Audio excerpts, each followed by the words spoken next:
saya Maya Fadilah dari SMK Negeri 2 Bukit Tinggi.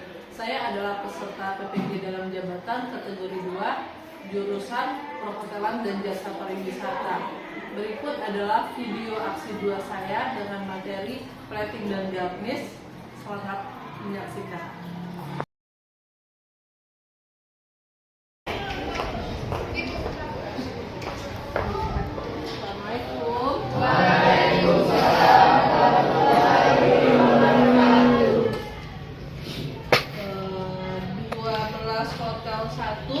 Ketua kelas silakan disiapkan dulu. Semua siap? Doa mulai.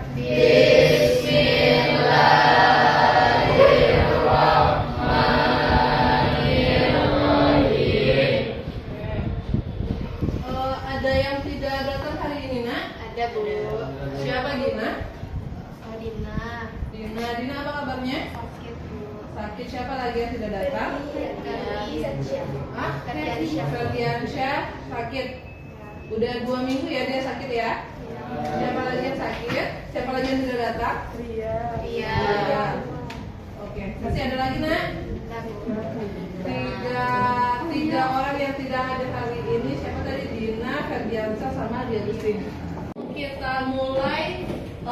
Ibu udah share link pretest di WhatsApp grup kita ya? Oke, jadi sebelum mulai silakan lakukan pretest dulu untuk melihat sejauh mana kemampuan kalian. Ibu beri waktu selama 5 menit dimulai dari sekarang.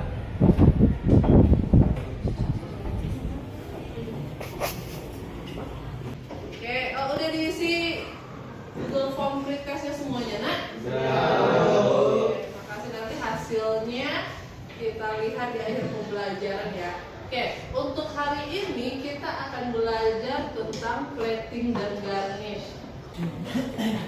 Jadi hari ini kita akan belajar tentang materi plating dan garnish. Pada materi ini kita akan belajar tentang bagaimana caranya menata makanan di piring. Kita juga akan belajar bagaimana caranya menambahkan hiasan-hiasan pada makanan sehingga makanan tersebut nilainya menjadi lebih tinggi lagi. Kalau contohnya, kalau lontong di warung biasa harganya 5.000, tetapi kalau udah ditambahkan garnish di hotel bintang 5 bisa menjadi 25.000. Itulah kira-kira apa yang akan kita pelajari. Tujuannya adalah yang pertama untuk meningkatkan skill dan kompetensi kita yang sebagai waiter tentunya. Jadi nanti kalau kamu semua udah kerja di hotel, yang akan melakukan garnish adalah kita sebagai waiter. Jadi waiter harus menyiapkan alat-alat yang dibutuhkan untuk pengaplikasian garnish pada makanan. Lalu selanjutnya untuk cakupan materinya di sini kita belajar tentang plating dan garnish tentunya. Dan terakhir untuk teknik penilaiannya ada 2 macam. Untuk teknik penilaian pengetahuan seperti biasa kita ada tugas harian, ada ulangan harian, ada ulangan mid semester. Dan untuk teknik penilaian keterampilannya kita akan melakukan unjuk kerja. Unjuk kerja ini kita langsung aplikasikan pembuatan garnish pada makanan. Oke, sampai di sana ada yang mau ditanyakan? Enggak, jelas ya, Nak ya? Jelas.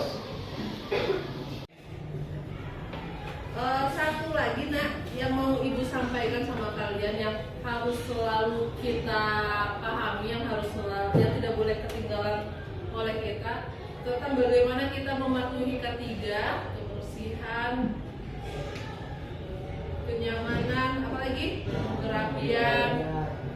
Gimana cara kita mengaplikasikan K3 tersebut dalam kehidupan sehari-hari, khususnya nanti di area kerja. Apalagi kita sebagai waiter, penting sekali memperhatikan hygiene sanitasi kita. Apakah itu kebersihan rambut, kebersihan tangannya, bau badannya, kebersihan kukunya, untuk menjaga kenyamanan kita sebagai pekerja dan juga untuk menjaga kenyamanan rekan kerja kita, dan terutama untuk menjaga kenyamanan tamu-tamu kita. Jadi kalau performance kita udah bagus, si tamu pun merasa nyaman ketika dilayani oleh kita gitu. Jadi untuk laki-laki yang rambutnya udah panjang-panjang, Raihan, dirapikan lagi rambutnya. Jadi udah tahu kan standar kerapian rambut untuk whiter yang laki-laki segimana, Rehan? Ya, rapi. Standar rapinya udah tahu lah kalian. Jadi nanti minggu depan ibu mau semua laki-laki rambutnya sudah rapi sesuai dengan SOP seorang whiter. Paham, Nak? Oke. Nah, ibu juga udah mengirim modul di WhatsApp grup kelas kita. Udah diterima semuanya? Oke. Jadi sebelum kita memulai pelajaran, jadi ibu mau kalian memahami modul itu dulu. Dibaca dulu modulnya, dipahami. Nanti jika ada yang tidak dipahami, ada tidak dimengerti, silakan ditanyakan sama ibu. Jadi modulnya silakan dibaca dari sekarang.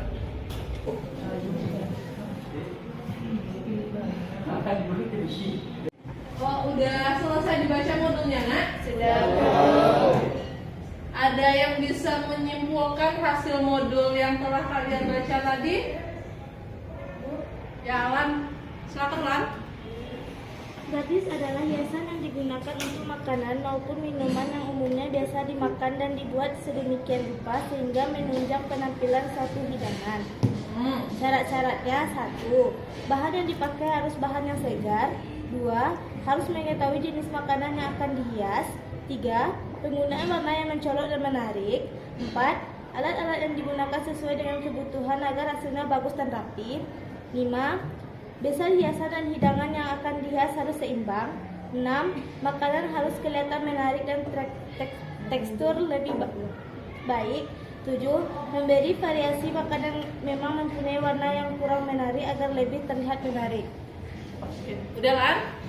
Udah. Jadi itu adalah beberapa kesimpulan yang bisa kita tarik dari modul tadi. Yang pertama, kalau garnish itu adalah hiasan yang kita tambahkan pada makanan, tujuannya agar makanan terlihat lebih menarik. Lalu untuk garnish ini ada 2 jenis. Yang pertama ada simple garnish, juga ada composite garnish. Lalu ada beberapa syarat yang harus kita patuhi untuk menciptakan atau menghasilkan garnish yang bagus. Contohnya adalah bahan yang digunakan harus bagus, perpaduan warnanya harus pas, lalu makanannya harus kelihatan lebih menarik dan tekstur makanannya juga harusnya menjadi lebih baik. Sampai di sana ada yang tidak dipahami, Nak? Oke, selanjutnya kita akan melakukan diskusi kelompok. Jadi satu kelompok terdiri dari 4 atau 5 orang. Kelompoknya bisa pilih sendiri, Nak? Silakan duduk berkelompok. Kita diberikan KPD-nya. Kelompok 1, kelompok 2,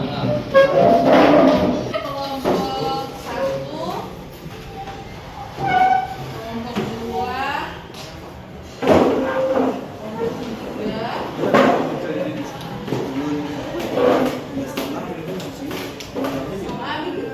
Ada 5 kelompok berarti ya? Kelompok 5. Udah dapat KPD-nya semuanya, Nak? Udah. Jadi kalau kalian bisa lihat di depan ada beberapa foto, beberapa jenis hidangan. Satu yang biasa aja, satu lagi ada yang dia sudah diberi garnish. Itu sama fotonya dengan yang ada di LKPD kalian masing-masing. Nah, tugas kamu adalah melakukan analisa terhadap hidangan yang ada di dalam LKPD. Bagaimana tanggapan kamu sebagai konsumen melihat hidangan-hidangan tersebut? Apa yang terjadi jika hidangan tersebut diberikan kepada tamu? Apakah kamu tertarik selera makannya, ataukah kamu menjadi tidak tertarik untuk menikmatinya? Itu contohnya. Lalu apakah dengan penambahan garnish itu harga jualnya bisa makin lebih tinggi, atau malah dengan menggunakan garnish itu harga jualnya menjadi lebih turun? Pokoknya silakan tulis seluruh analisa yang kemungkinan bisa terjadi dari pengaplikasian garnish di LKPD-nya masing-masing. Paham nggak kira-kira caranya? Oke, silakan diskusikan berkelompok. Kita lakukan ini selama 60 menit ke depan. Udah sampai mana diskusinya, Nak?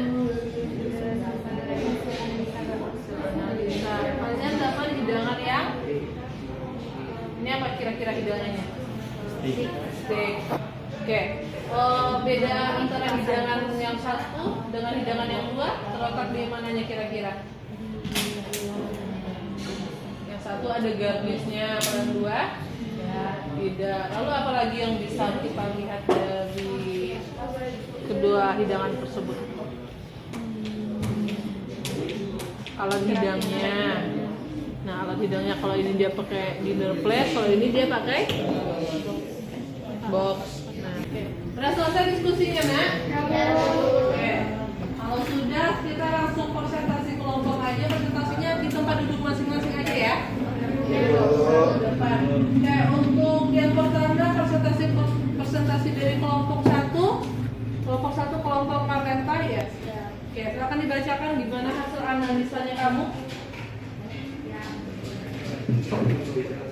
Gambar pertama jika dibandingkan dengan gambar yang kedua, dengan pemakaian garis itu jauh lebih baik, menarik konsumen dan terlihat lebih berkelas sehingga jualnya juga lebih tinggi. Oke. Kalau gambar yang kedua, jika dibandingkan dengan gambar yang pertama, tampilannya kurang menarik sehingga kurang diminati oleh pelanggan. Oke, siap. Jadi kelompok Marlenta membahas itu kira-kira gambarnya apa? Salad, ada fruit salad. Yang pertama ada fruit salad yang diberi garnish, satu lagi fruit salad yang tidak diberi garnish. Oke, bagus. Jadi menurut kelompok kalian yang lebih bagus yang mana? Gambar yang pertama. Lalu kelompok dua, kelompok Gina ya. Silakan bacakan hasil analisanya.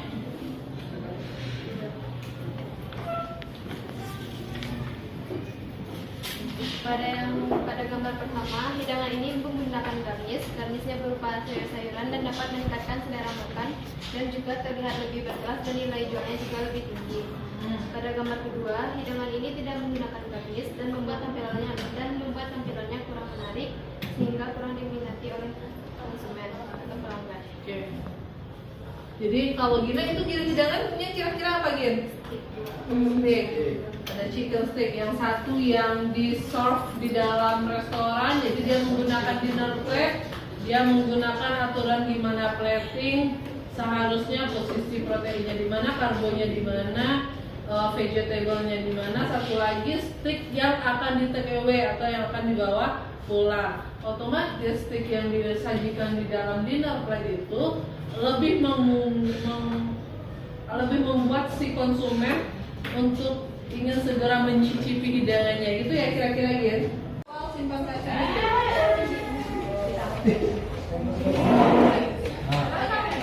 Ada yang mau memberi tanggapan dari hasil diskusi tadi, Nak? Tidak. Udah jelas ya semuanya ya? Jadi berdasarkan hasil diskusi kita tadi sudah jelas bagaimana efek dari pengaplikasian garis pada makanan, apakah itu efeknya positif, apakah itu efeknya negatif gitu. Jika tidak ada lagi yang mau ditanyakan, Ibu anggap semua kalian sudah mengerti. Silakan dikumpul LKPD-nya ke depan dan kembalikan posisi duduk seperti semula lagi. Oke, dari tadi kita udah membaca modul, kita juga udah berdiskusi tentang kasus-kasus yang ada pada pembuatan garnish. Kira-kira ada yang bisa menyimpulkan apa yang bisa kita pelajari hari ini? Silakan Jo. Terus dari Jo. Ini garnish penting diaplikasikan pada makanan untuk menunjang penampilan makanan. Garnish juga bisa meningkatkan harga jual dari suatu hidangan. Pengaplikasian garnish yang tepat pada hidangan mampu untuk menghasilkan selera makan konsumen. Penggunaan bahan juga harus diperhatikan agar garnish yang dihasilkan bisa maksimal. Oke, jadi kita tahu bahwa, makasih Jo, kita tahu bahwa garnish itu penting. Dari yang brownies bisa yang awalnya harga 5.000 saja, dengan menambahkan garnish harganya bisa menjadi 35.000. Padahal bahan yang digunakan tidak semahal itu, tetapi gimana kreativitas dari seorang pembuat garnish menciptakan garnish yang sedemikian cantik sehingga nilai jualnya menjadi lebih tinggi. Lalu, kalau sudah selesai kesimpulan tadi kita di awal udah pretest, sekarang kita post test dulu. Linknya udah ibu kirim di WA group. Nah, sebelum kita tutup silakan lakukan post test dulu dengan menjawab pertanyaan selama 5 menit dimulai dari sekarang. Udah selesai post testnya, Nak? Iya. Udah selesai post testnya, Nak? Ya, oke, makasih. Untuk minggu depan kita masih tentang garnish. Jadi minggu depan kita mau praktek. Alat-alat prakteknya udah jelas apa saja yang mau dibawa? Ketentuannya tidak ada uniform, tidak boleh praktek. Kekurangan satu alat juga tidak bisa praktek. Oke, kalau tidak ada yang lagi yang mau ditanyakan, ketua kelas silakan siapkan kita pulang. Semua siap. Bersyukur mulai.